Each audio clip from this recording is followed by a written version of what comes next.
তো সোয়াবিনের তরকারি বেশ রসটাও মরে মরে গেছে, আর এরকম মারামারাই তরকারিটা আমি করবো। Hello guys, welcome back to my channel RS ব্লগে। আমি শম্পা চলে আসলাম আজকে আবারও একটি নতুন ব্লগ ভিডিও নিয়ে। তো অনেকদিন কোনো ব্লগ ভিডিও দেওয়া হয়নি, একটু ব্যস্ত ছিলাম সেই জন্যই। তো আজকে আবারও একটা নতুন ব্লগ ভিডিও নিয়ে চলে আসলাম। তো আজকে আমি সোয়াবিনের তরকারি রান্না করব, সেটাই তোমাদের সঙ্গে শেয়ার করব। আর আমি যেইভাবে রান্না করি সেটাই শেয়ার করব। আর এখনও আমাদের মুড়ি খাওয়া দাওয়া হয়নি। আজকে মুড়ি মানে টিফিন, আমাদের বেশিরভাগ দিন টিফিনটা মুড়ি খাই, তো সেই জন্য আর কি বলছি এখনো খাওয়া দাওয়া হয়নি। তার জন্য যে আলু কেটেছি, আলু ভাজা করব, মুড়ি খাওয়া দাওয়া হবে, তারপরে রান্না বসাবো। চলো স্কিপ না করে পুরো ব্লগটাই দেখবে, তোমাদের অবশ্যই ভালো লাগে। জিরে দিয়ে লঙ্কা দিয়ে আলু ভাজলে আলু ভাজাটা খেতে বেশ ভালো লাগে।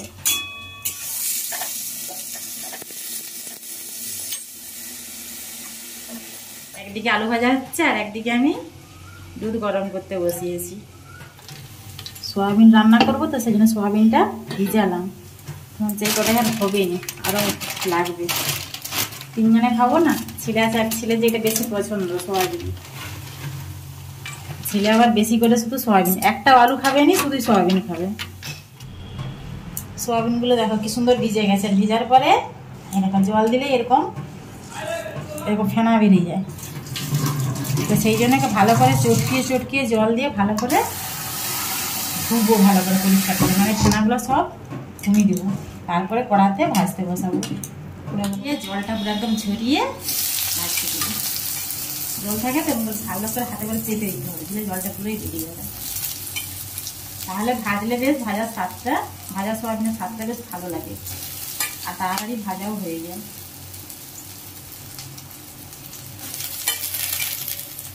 লবণ আর একটু অল্প করে হলুদ দিয়ে ভালো করে এবারে ভাজতে হবে আস্তে আস্তে, মানে গ্যাসের আঁচটা সবসময় স্লোয়ে দিয়ে ভাজতে হবে, চিনে রেখে আর কি। তাড়াতাড়ি করলে চিনে যাবে। দেখো কি সুন্দর সোয়াবিনগুলো ভাজা হয়েছে, লাল লাল হয়ে গেছে, কি সুন্দর লাগছে দেখতে। আর সোয়াবিন ভাজা হয়ে গেছে, আলুটাও আমি ভাজতে বসিয়ে দিয়েছি, ভাজা হয়ে আসছে। আর এখানে মশলাও রেডি, টমেটো আর আদা আর হচ্ছে জিরা গুঁড়ি, ধনা গুঁড়ি, ওইগুলো তো আছেই। তোমরা দেখতে থাকো আমি রান্নাটা কেমন ভাবে করি। আমরা আজকে নিরামিষ। হ্যাঁ, আর নিরামিষ। কড়াতে তেল দিয়ে অল্প একটু চিনি দিয়েছি রং হওয়ার জন্য, তারপরে পাঁচফোড়ন দিলাম। তো পাঁচফোড়নটা একটু ভাজা হয়ে যায়, একটু ভাজা হয়ে যাওয়ার পর এর মধ্যে দুটো কাঁচা লঙ্কা দিয়ে দেবো, তারপরে টমেটোটা দিচ্ছি।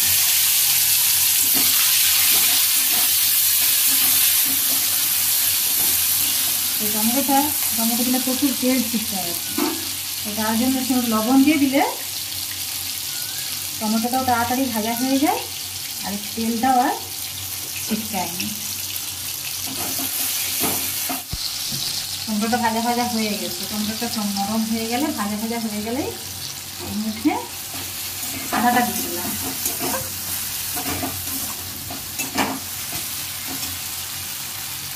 আদাটা একটু ভাজা হতেই এবারে ওর মধ্যে জিরা গুঁড়ি দিব, আর ধনে গুঁড়ি দিব,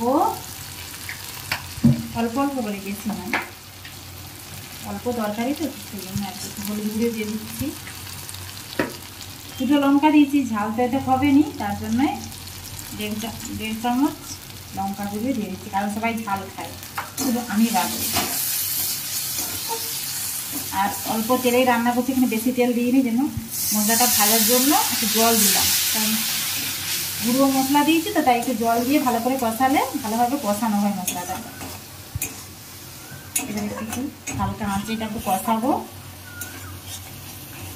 আস্তে আস্তে। মশলাটা ভাজা হয়ে গেছে, কারণ একটা হালকা বেশ সুন্দর একটা গন্ধ বেরোয়, আর তেলটাও ছাড়া হয়ে যায়। তখনই এবারে ভাজা হয়ে গেছে, ভেজে নিলাম। এর মধ্যে আলুটা দিব, সোয়াবিন আর আলু দিয়েই তো রান্না করবো, আর কিছু সবজি দিব নিয়ে, শুধু আলু আর সোয়াবিন দিয়ে। অনেক সময় অনেক সবজি দিয়েও আমি রান্না করি, সোয়াবিন দিয়ে, অন্যান্য সবজি দিয়ে, তার সঙ্গে আলু দিয়ে রান্না করি। আজকে শুধু আলু আর সোয়াবিন দিয়ে। আলুটাকে দিয়ে মশলাটা দিয়ে একটু ভালো করে ভাজবো, তারপরে এর মধ্যে একটু ভাজা হয়ে গেলে একটুক্ষণ, তারপরে এর মধ্যেই সোয়াবিনগুলো দিয়ে দেবো। সয়াবিন দিয়ে একটু নাড়ানাড়ি করবো, একটু হালকা একটু নেড়ে নেবো আর কি, মশলাগুলো তো গায়ে লেগে যায় তার জন্য আর কি। বাকি আছে না, হয়ে আসছে ভাতও হয়ে আসছে। একটু হালকাভাবে নেড়ে নেওয়ার পরে এবার এর মধ্যে জল দিয়ে দেবো আর গ্যাসটাকে এবারে বাড়িয়ে দেবো, তাড়াতাড়ি ফুটটা উঠে যায়। তরকারি আমার হয়ে গেছে, এবারে তরকারিটা নামাবো।